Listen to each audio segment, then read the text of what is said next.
Bismillahirrahmanirrahim. Assalamualaikum warahmatullahi wabarakatuh. Ala Rasulillah wa ala alihi wa sahbihi wa mawala. Rabbi syrah li sadri wa yassir li amri wa hlul 'uqdatam min lisani yafqahu qawli. Rabbi zidni ilma warzuqni fahma. Para pemirsa CTV yang dimuliakan Allah Subhanahu wa taala, setelah kita memuji Allah dan bersalawat kepada Nabi kita yang mulia Nabi Muhammad sallallahu alaihi wa ala alihi wasallam, maka kita akan mulai pertemuan kita ya, pada kesempatan ini, yaitu dengan membahas ya, satu tema, yaitu 95 tahun Islam tanpa kekuasaan. Nah, jadi tentu saja tema ini sangat menarik ya, sehubungan dengan besok ya, 3 Maret tahun 2019, kita umat Islam sudah tanpa kekuasaan selama itu ya, selama 95 tahun itu tidak tanpa kekuasaan. Padahal sesungguhnya ya, ketika Islam itu dipimpin oleh Rasulullah Muhammad SAW, maka Islam ini benar-benar mendapatkan kesejahteraan untuk umatnya ya, kemudian keamanan, kenyamanan dan seterusnya. Begitu juga dengan ketika dipimpin oleh para khulafaur rasyidun ya, selama 30 tahun, kemudian oleh para khalifah-khalifah berikutnya. Kalau Bani Umayyah itu sampai 788 tahun. 91 tahun, maaf, 91 tahun. Kemudian kalau Bani Abbasiyah itu 788 tahun. Kemudian Bani berikutnya Turki Utsmani yang terakhir. Nah, setelah di tahun 1994 sampai sekarang umat Islam tanpa lagi kekuasaan. Tentu sesuatu hal yang sangat menyedihkan kita, karena begitu banyak umat Islam yang terzalimi karena tidak ada kekuasaan ini. Nah, mungkin Ustaz bisa menjelaskan Ustaz, tentang tema kita pada kesempatan ini. Tafadhol Ustaz. Baik. Bismillahirrahmanirrahim. Assalamualaikum warahmatullahi wabarakatuh. Waalaikumsalam warahmatullahi wabarakatuh. Alhamdulillah, terima kasih Ustadz Azanul atas waktu dan kesempatannya bisa kembali bersama pemirsa di ACTV ini. Iya. Mudah-mudahan Allah selalu memberikan kebaikan dan keberkahan buat kita semua. Amin. Para pemirsa CTV yang dirahmati Allah SWT, seperti judul kita, 95 tahun Islam tanpa kekuasaan.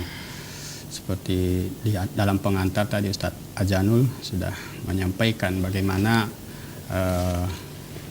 sebenarnya kondisi umat Islam ketika memiliki kekuasaan. Seperti tadi disebutkan, umat Islam itu berada di posisi yang dikehendaki oleh Allah Ta'ala sebagai umat terbaik, ya Ustadz ya? Iya, betul sekali. Sebagai umat terbaik. Kemudian fakta itu berjalan begitu lama hingga kemudian tahun 1924, tepatnya 3 Maret. Kalau tahun Hijriahnya itu 28 Rajab 1342 Hijriah, ya Ustadz ya. Kalau sekarang bulan Rajab 1340, berarti 98 tahun bersih Hijriahnya. 2 tahun lagi berarti sudah genap 1 abad. 1 abad. Astagfirullah ya, oke. Mudah-mudahan Iya. seperti yang dikabarkan Nabi, setiap 1 abad itu kan terjadi perubahan, ya Ustaz. Betul. Mudah-mudahan. Iya, amin. Jadi 1924 3 Maret itu memang tahun di mana umat Islam benar-benar dijauhkan dari kekuasaan. Dan itu bukan proses yang alamiah gitu Ustaz ya. Tapi memang itu adalah proses yang direkayasa sedemikian rupa oleh negara-negara penjajah yang berhasrat untuk menggantikan posisi kaum muslimin dalam menata dan mengurusi urusan dunia. Betul. Jadi ketika Kamal Atatürk ya, oleh Barat disebut sebagai Atatürk, pembangun Turki gitu ya. Padahal versi Islamnya Mustafa Kemal itu laknatullah alaih, kan begitu. Iya. Karena pengkhianatan dia terhadap umat dan Islam, terhadap Allah dan Rasulnya, lalu orang-orang Barat dalam hal ini Inggris pada saat itu memberikan kepada Atatürk kekuasaan untuk mengurusi Turki pada saat itu.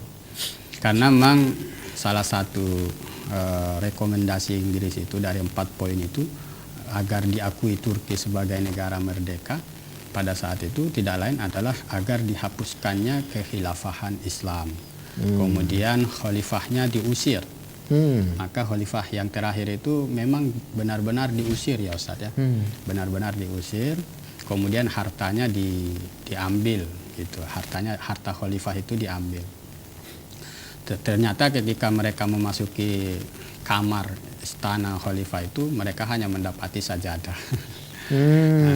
Mereka hanya mendapati selembar sajadah di sana, tidak seperti bayangan mereka bahwa khalifah yang terakhir itu menumpuk emas ataupun menumpuk harta yang banyak di istana beliau, kan begitu. Jadi kaum muslimin yang dirahmati Allah, 95 tahun kita sudah hidup tanpa kekuasaan, tanpa kekuasaan yang menolong agama. Maka apa yang kita saksikan? Ya pertama kita melihat dengan jelas begitu banyak aturan yang datangnya dari Allah tidak terlaksana dengan sempurna dalam kehidupan kita. Memang kita masih bisa secara individu untuk beramal yang terkait dengan syariat individu, Ustaz ya. Dan itu tidak terlalu banyak ruangnya gitu, tidak terlalu banyak porsinya.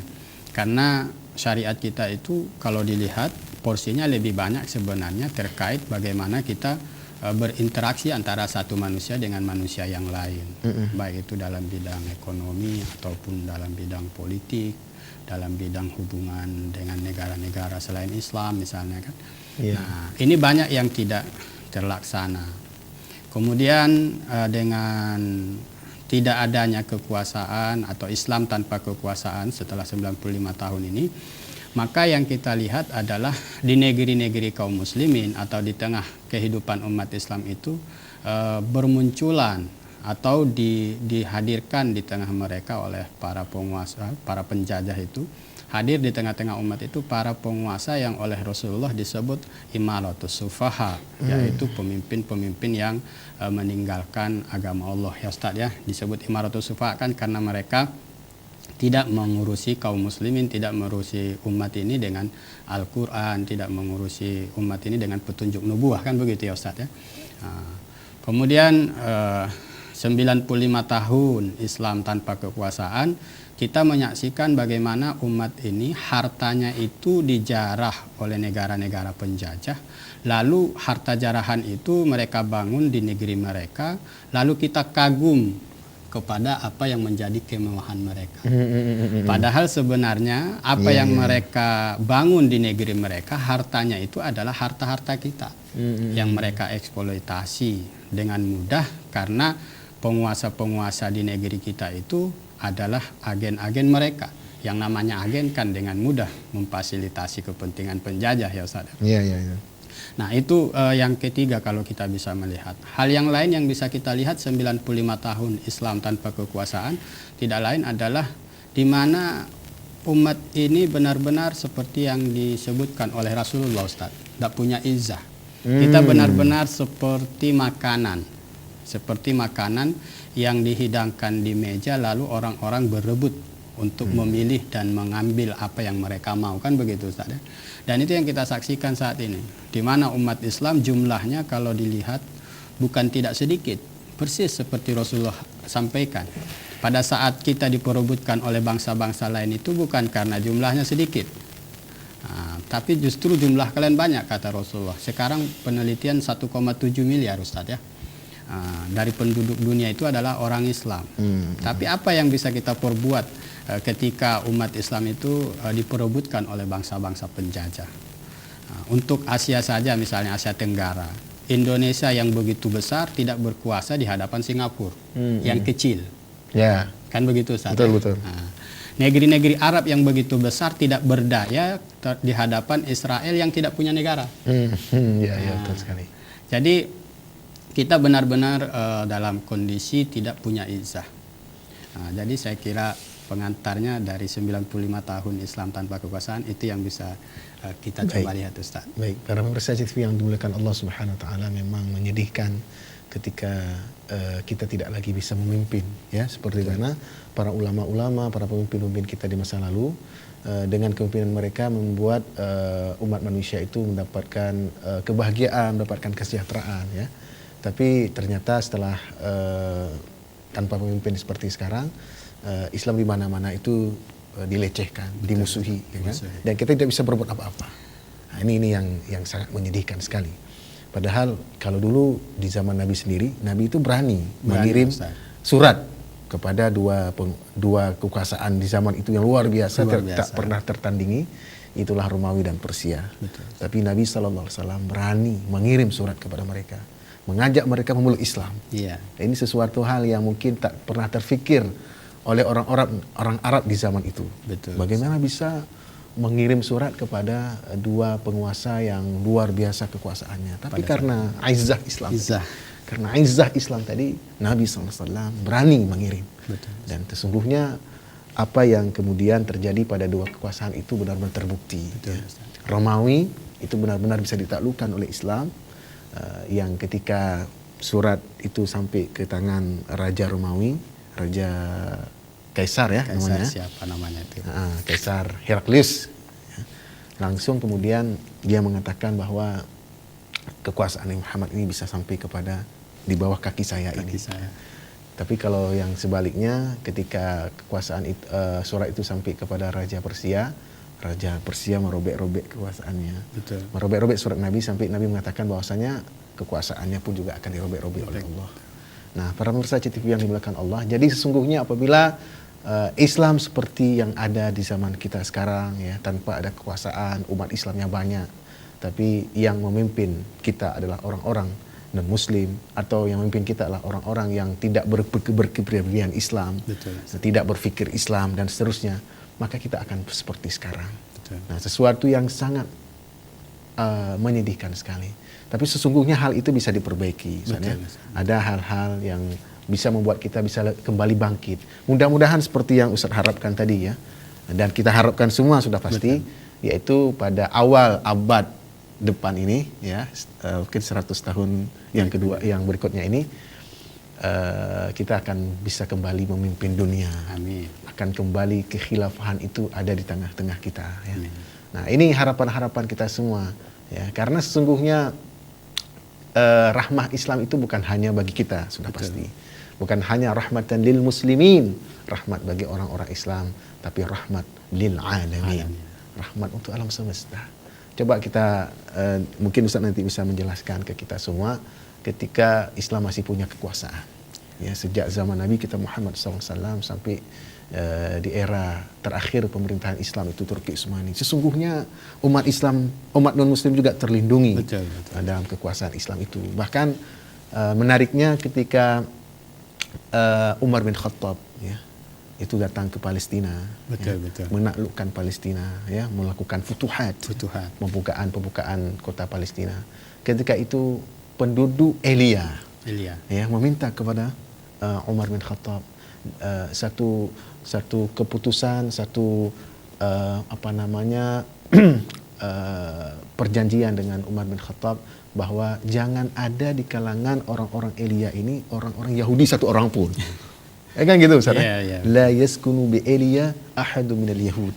Ya. Karena pengalaman gitu, ya. Jangan pernah ada bersama kami penduduk Elia ini satu orang Yahudi pun, gitu kan. Satu orang Yahudi saja sudah bermasalah bagi mereka. Apalagi sampai sekarang negaranya dipimpin oleh Yahudi. Ya. Masya Allah. Nah, jadi memang ketika sekarang kita lihat pengaruh Yahudi itu sudah mengglobal seluruh dunia, itu karena umat Islam tidak punya kekuasaan, ya. Tidak punya kekuasaan untuk melawan mereka. Ya, betul. Nah, ini persoalan kita semua kaum muslimin dimanapun kita berada, kita berpikir untuk kebangkitan Islam ini tidak mungkin kalau tanpa kekuasaan. Ya. Bahkan kalau dalam kitab-kitab kuning itu ada ungkapan-ungkapan luar biasa dari ulama-ulama kita, ya kan, sana. Sampai Imam Al-Ghazali mengumpamakannya bahwa kekuasaan itu bagikan penjaga. Ya. Jadi ad-dinu aslun, ya, wal harisu haris, wasultanu haris. bahwa agama itu pondasi hidup kita dan penguasa itulah penjaga agama itu sendiri. Baik Ustaz, mungkin kita juga perlu tahu berkaitan dengan bagaimana keadaan umat Islam sebelum terjadinya Islam tanpa kekuasaan ini, Ustaz. Islam ketika berkuasa dulu bagaimana, Ustaz? Tafadhol, Ustaz. Ya, pemirsa Aceh TV yang dirahmati Allah, kalau kita menyaksikan kehidupan Islam di zaman Nabi misalnya, pada masa beliau itu yang hidup bersamanya kan beragam, Ustaz. Baik Ustaz, nanti kita akan lanjutkan bersama beliau banyak hidup manusia yang beragam setelah pesan-pesan berikut ini.